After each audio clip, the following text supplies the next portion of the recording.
Hello YouTubers. If you've ever gotten this dreaded message on your Mercedes, you've come to the right place. Of all the bulbs needing service, this is the one in the most difficult area to access. Let me show you why. On this model, the low beam bulb is located on the outboard sides, and you can see that this one is not lit.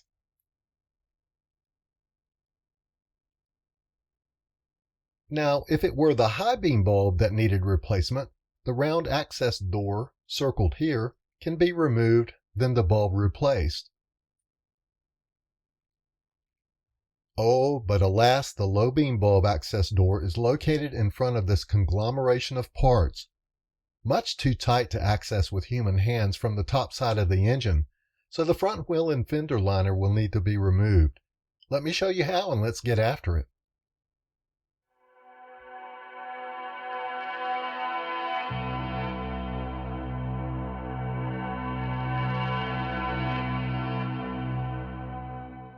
Anytime you're going to remove a wheel, it's a good idea to chock the wheel on the opposite side of the vehicle. This cover may be mistakenly referred to as the jack cover, but removal of this cover only provides clearance for the jack threads. The factory jack does not insert here, but here instead. On the end of the jack is a white hard plastic fitting. Position the fitting into the receptacle shown here previously.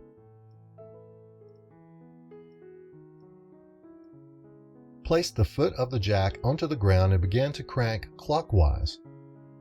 With the tire still on the ground, loosen the lug nuts. Continue to raise the vehicle until the tire has cleared the ground. I always recommend using a secondary safety jack or safety jack stands when possible. Complete the removal of the lug nuts and remove the wheel and tire assembly, exposing the inner fender liner. I'll begin removing the first of the black plastic expansion clips here using a pick tool. These expansion clips usually require that you first remove the center insert pin, then hook and remove the female portion of the insert. So here's the location of the insert we just removed. Straight up above lies the next clip.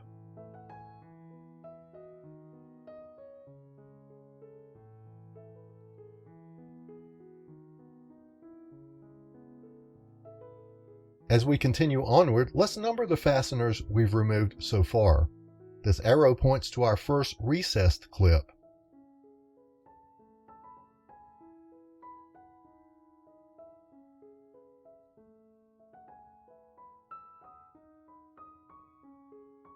Located slightly forward of the shock absorber is our first plastic nut. Use a 10mm socket or wrench to remove.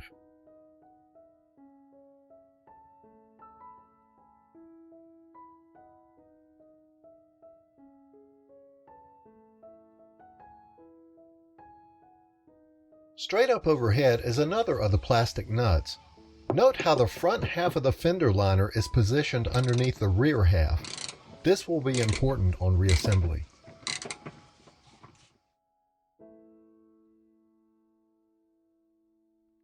Next, we position ourselves under the front end to remove fasteners number 6 and 7, which are neither clips nor nuts, but screws.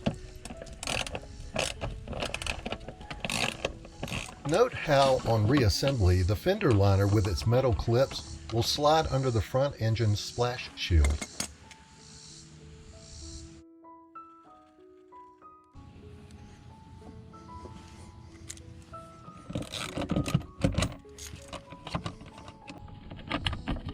Here is a close-up of those metal clips. You can also see how the liner fits and how both screws have been removed. If you recall the location of our very first clip here, down at the bottom corner is the location of our very last clip.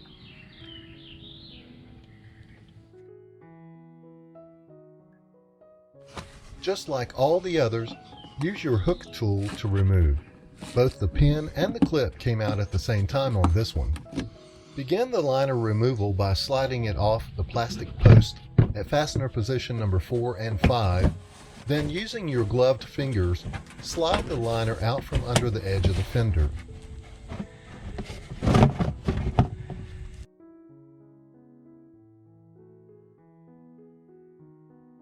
Shown here are those two metal clips highlighted earlier at fastener position 6 and 7.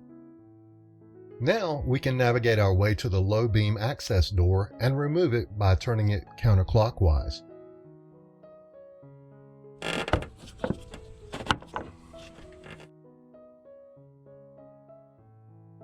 We can now see the back of the low beam headlight dome. The bulb harness receptacle is highlighted here, and we're going to twist the bulb harness counterclockwise to remove it. And even though I'm using a small GoPro camera, this operation is going to be hard to see. So, because I want to bring you guys a clear demonstration, I've built a model from cardboard and a 2-liter drink bottle. It will be obvious this is not the actual replacement bulb, but I wanted you to focus on the triangular bends in the cardboard, which, when twisted inside the receptacle ears on the headlight dome, will tighten the bulb harness into place. So let me show you on my model what you're about to see under the fender. Twist and remove the bulb assembly. I wish I could have gotten you a better video angle on the vehicle, but I hope you understood this demonstration.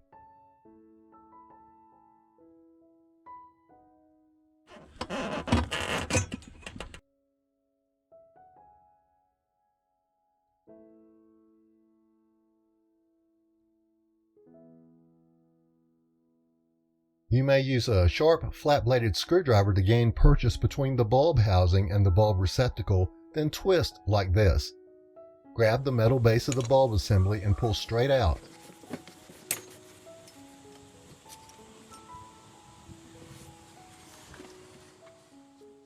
I chose to use this bulb as a replacement. I've been told that acids from the fingers will shorten the life of these bulbs. Insert the legs of the bulb assembly into its receptacles and press firmly into place.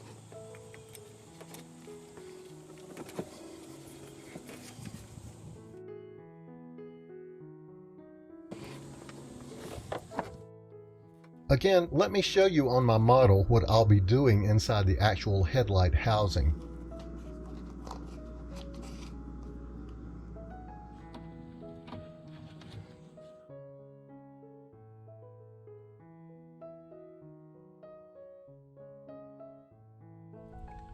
Screw the cover back into place and begin reinstallation of the fender liner.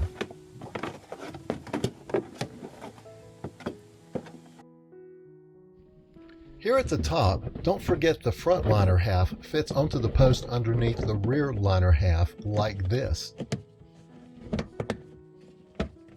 Now I'm not going to attach the clips, nuts, and screws in the order of removal because certain attachment points allow for easier one-person reinstallation, but I am going to illustrate the fastener numbers as I go.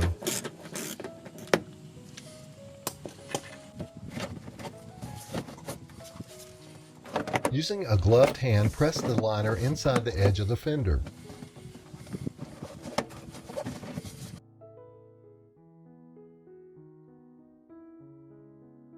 Lift the liner onto the lower post and install the plastic nut.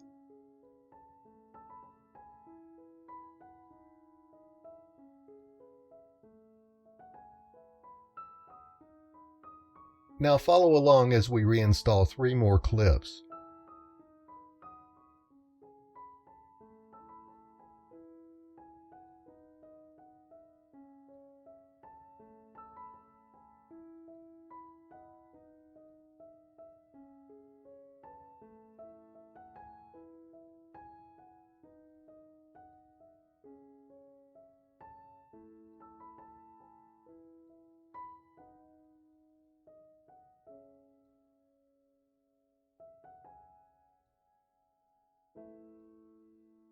Back underneath the vehicle, slide the liner with its metal clips under the splash shield and reattach the 2 8mm screws.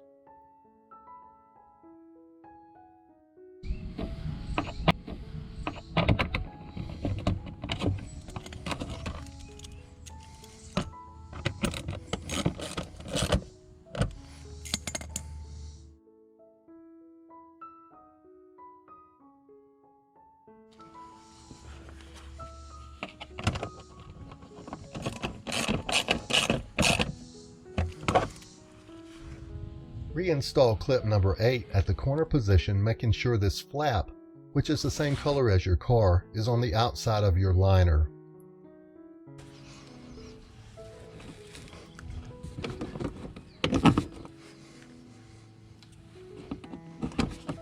Well, we've come to the point in the video where it's time to reinstall the front wheel.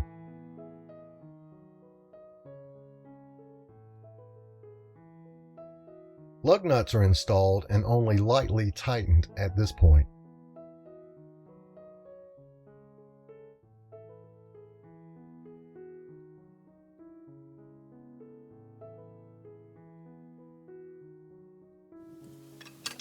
The safety jack is removed, and we lower the tire a bit until it touches the ground. The lugs are tightened in a crosshatch or diagonal fashion. The car is completely lowered and the factory jack removed. Check all the lug nuts one final time with the tire fully on the ground. The jack point cover is reinstalled, and the chocks removed on the opposite side of the vehicle. Well, I hope this video has helped you, as this project is complete.